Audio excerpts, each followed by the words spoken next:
Daniel Stevens, the Associate Director of the Scholars Initiative at the Museum of the Bible.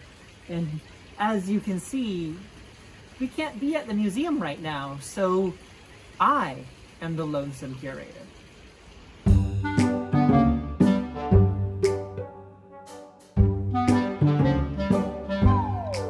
Today, I want to talk about a common misconception about Bible translation. Now, at the Museum of the Bible, on our history floor, we trace the history of the different translations of the Bible. We go from the original languages to their spread around the world through many languages. And as I talk to people, I've come across one incredibly common misunderstanding for how modern Bible translations work, and so I want to talk about that today.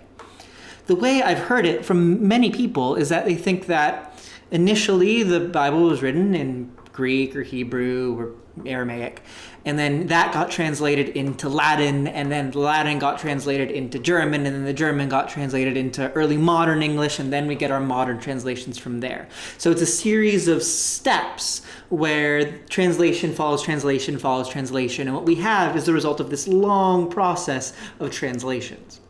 This is often referred to as something like the telephone game that you might have played as a child, or what you could do right now is if you take the lyrics of any song, put them into Google Translate, run them through 5 languages, put them back into English, what you'll find is not quite what it initially was.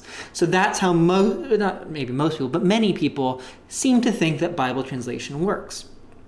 But the thing is, that's not the case. If you have a modern version, you're not getting a translation of a translation of a translation.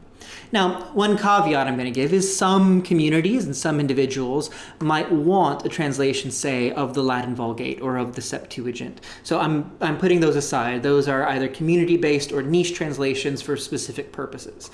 But the vast majority of Bible translation simply does not work that way these days.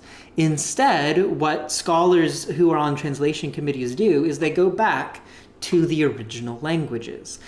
They consult things called critical editions. Here's one, not the one that most translators would use, but it's one of the Greek New Testament.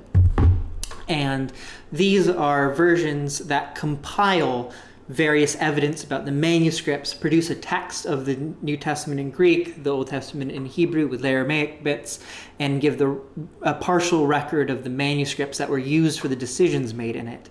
And they're translated directly from these languages, from Hebrew, Aramaic, and Greek, into the English. So it's just this one step.